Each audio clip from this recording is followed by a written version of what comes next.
India's the sense organs, it is by nature the raga, dvesha, the likes and dislikes are embedded in them. But what we have to do is not to get under their clutch. Dayoho na vasham agachet. That means not to become slave to the worldly objects and worldly situations. Normally, we think that we are enjoying the objects, we are enjoying the objects of attraction. But truly speaking, are we really enjoying as a master of them, or are we slave to them? The moment something is not palatable, something is not according to my life, immediately we lose our temper, immediately we lose our peace. So, are we slave to the situation, or are we master of the situation? We are always slave to the worldly things because we are under the clutch of the raga dvesha of our sense organs and of our mind. So, the entire spiritual shastras, including Bhagavad Gita, it is only to inspire our self-effort to get rid of the slavery of the worldly things, worldly situations, and get mastery over that. That is to become the master of the world by becoming master of our own likes and dislikes, master of our own mind, master of our own tendencies, worldly tendencies. So, is it not a role of the self-effort? Because in the name of surrender to the Lord, we are surrendering to our own natural tendencies, which are degenerative, which is taking us away from the auspicious goal. Left to ourselves, suppose a boy, left to himself, he will not study, he will go on playing, until the life becomes very difficult for him. And at that time, you cannot save him also.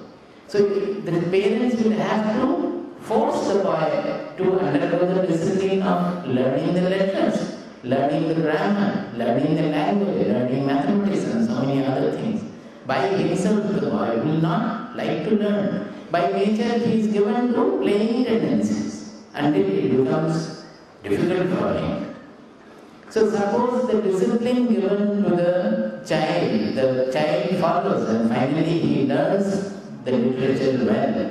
When he is studying a book, say some story book or so, and reveling in that, he goes on reading, again some other discipline has to be given. But at that time, if you ask him that when earlier you did not like to study the grammar, everything was difficult for you to follow the discipline to learn the language. Now that you have undergone the discipline and got the freedom in the world of literature, do you understand? Storybooks, he is moving over the whole world, over so many centuries, so many generations, just through reading the book. So is it not a freedom in the world of literature what he has gained? Now this freedom has come only through the discipline. So was the freedom earlier of playing whenever he wants and not studying, that freedom was greater, or this freedom which he has now in the world of literature, which is greater? If we ask somebody, will not the boy think and reply properly that the freedom he is enjoying now is much greater and which would not have been obtained undergoing the discipline he had undergone. Like that, everywhere to gain a freedom, and we have to undergo a discipline. Think of a musician, how much of discipline he undergoes just to get the freedom and joy in the world of music. A vocalist or an instrumentalist, how much of discipline, hard discipline they have to undergo. What about the sports people, those who want to play well, how much of discipline, physical discipline they have to undergo. Similarly, the poets and the writers, how much of mental discipline, intellectual discipline they have to undergo. Think of the scientists, to get into the world of science, how much of intellectual discipline they have to undergo. Any freedom is preceded by discipline. So, in the world of getting fulfillment forever by the spiritual fulfillment, will not there be discipline necessary? To get this freedom, the last and the ultimate freedom, will not there be a discipline necessary? So to become absolutely free, the discipline is the Purushartha. That is why the Sharanagati is called Purushartha. Truly speaking, Sharanagati is to leave ourselves to there is a fundamental law of being, there is a fundamental harmony in nature. Whole nature is moving according to that. Only the problem is there with human beings, because we can decide our path, we can take decisions with our self-effort, we can change our path with our self-effort. The plants grow, the flowers blossom, the moon goes around the earth, the sun shines. There no fluctuation is there. They don't have to think of Sharanagati or self-realization or knowledge, anything like that. They are already in harmony with the infinite. They are in harmony with nature. Only with human beings, because of our desires, we are not in harmony with nature, with the fundamental laws of nature.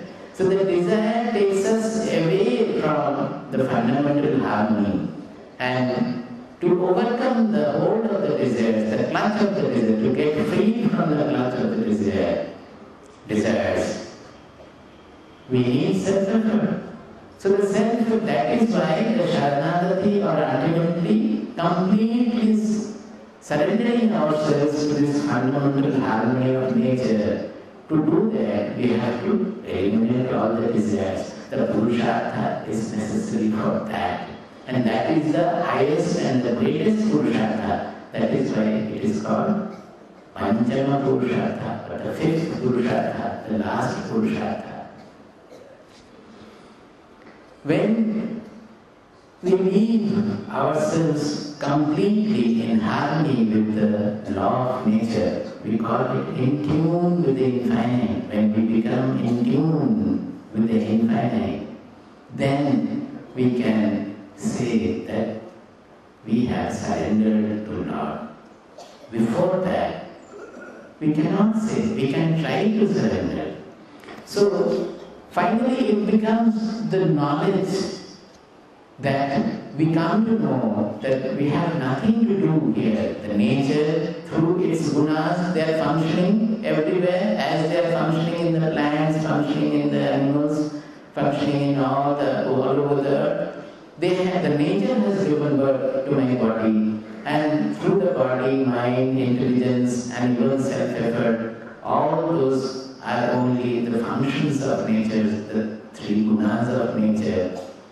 I am nowhere that ego is absolutely wrongly placed there. Everything is the nature's function. Then only the surrender becomes complete and real. Before that, the surrender is a self-effort, it is a Purushartha. If we have to do every moment our ego comes, we have to surrender. I think you know of the Mahishasura that Devi Mahatmya, where to kill the Mahishasura, all the Devas were called. And what they did, they were doing the Astra Samarpana, whatever power they had. Each Deva is representing one power. And they all were surrendering their power before the Devi. So that Devi can finally deal with the Mahishasura. This egoistic power, where I feel that it is my power, to surrender it to know that this power is nothing but a small fraction of the universal power, of the Lord's power. To know that is automatically becoming surrender, and that is the last surrender. Suppose a wave, huge lashing wave like tsunami or so, lashing wave, it has so much of a power in it. Now if the wave thinks that it is my Shakti, it is my power with which I can destroy everything, it thinks like that and destroys. But is it true? is not the power of the wave, is the power of the sea. The entire ocean of that, the wave is only an offshoot. And whatever power we are seeing in the lashing of the wave, has it come from the wave? Or is it everywhere in the sea which has given rise to the wave? Sometimes it will come as a breaker, sometimes it will come as a small wave and go down. So when the wave comes to know that it is not my power, now I am destroying, but sometimes I will do something else also. It is the oceanic power which is activated through my expression as a small wave in the whole ocean. Then he relishes the surrender. He becomes free of his bondage of ego, bondage of ahankara. He doesn't think that I am the karta, I am the bhokta. He thinks that the whole nature is acting in its own manner. And it is only expressing through me. In Bhagavad Gita,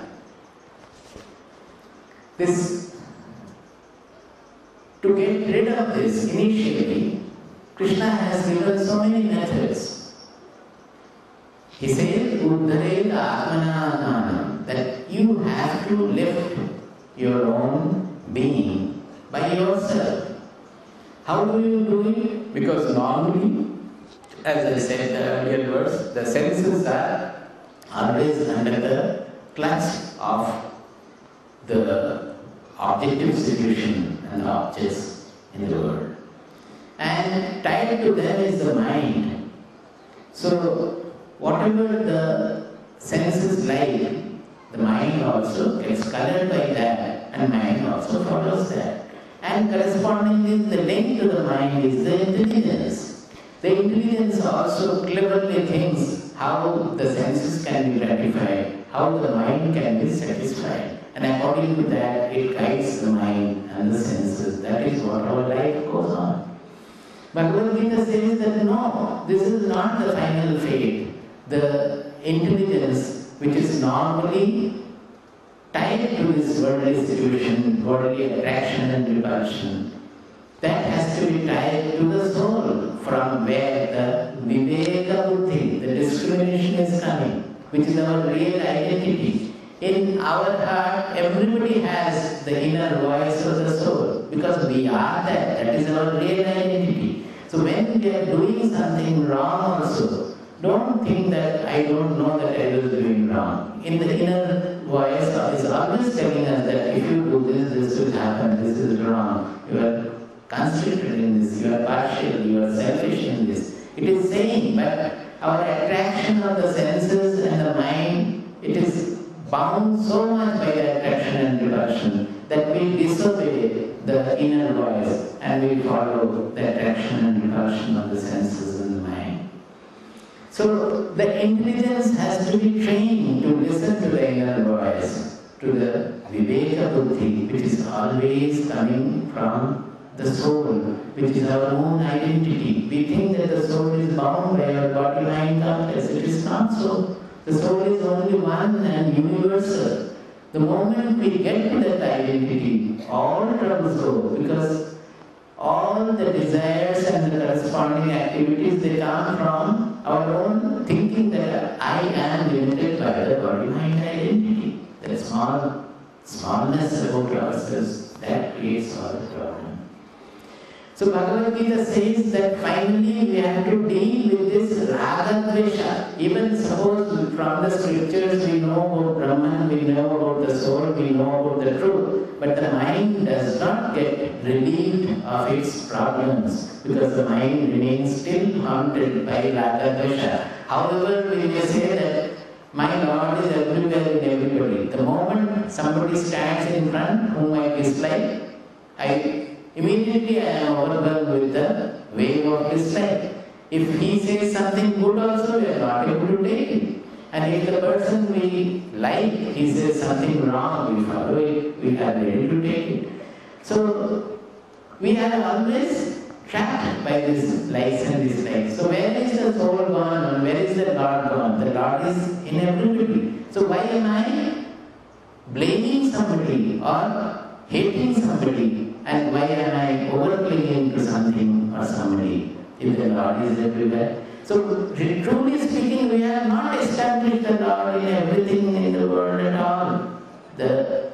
It is only we have established ourselves in the Raga Dvesha. So when we understand and we repeatedly contemplate on our real identity, which is one universal, infinite, we slowly get rid of the Raga Dvesha. So until this Raga Dvesha effects are over, we will not be able to see Lord in everything, find Lord in everything, and become completely free of all kinds of lacks or the abhava bodha we are suffering from. Bhagavad Gita says, Raga Dvesha viyuktaistu vishayan indriyeshcharan atmavashya vidheyatma prasadam adhigacchati. Raga Dvesha viyuktaihi indriyaihi vishayan charan. If we can get rid of the Raga Dvesha and then we move around in the world, we do all kinds of work in the whatever is needed in the world. Such a person who is Atmavash, who is under his own control, who has become master of himself, who is not a slave to the worldly things, slave to his Raga Dvesha, slave to the objects, slave to the objective situation. If he is not, then he becomes Vidheyatma. He becomes Vidheyatma. It is not a control from outside. We say we have to control. No, we don't have to control. If we are in tune with our fundamental harmony, with our own reality, our own soul, then the law of governing comes from within. Such a person is called Vidheyatma. He gets guided by the inner voice, the harmonious voice, where there is no klesha, no struggle with it. They struggle between the intelligence and the mind, struggle between the senses and the... So he says that Raga Dvesha viyuktaistu vishayan indriyeshcharan atmavashya vidheyatma prasadam adhigacchati. What happens is that he attains prasada. This is called prasada. It's not the prasada we are buying from the counter here, Laddu prasada, Bayasam prasada. That is only, we go to a saint and saint gives us something in the form of a sweet or so. That is not the real prasada. The real prasada is to get a little touch of the saint's mind, which is always in prasada. Prasada means placidity. Placidity. It is not the elated form of happiness, and it is not depression. When the mind gets free of elation and depression, it always remains in a cool, calm ananda, which is called prasada. It's a placidity of the mind. So when the mind becomes free of Raga Dvesha, he moves around in the world without getting affected, without getting agitated by anything in the world. Such a Vidheyatma attains prasada. Now in Bhagavad Gita, he has shown various ways of how to go about it. First, to become even towards success and failure. Then he says that you have the Jajna Bhavana, that is, the whole world is a Jajna of the Lord. It is not a fire sacrifice as we do a limited Jajna. But the whole world is a Jajna of the world. It is dedicated to the Lord alone. Everything is dedicated to the Lord. So if whatever we do, we also do as a small speck in the Lord's universe. So that is also a Jajna of the Lord. If we have this Jajna feeling, then also we are rid of our ahankara or the constriction we suffer from.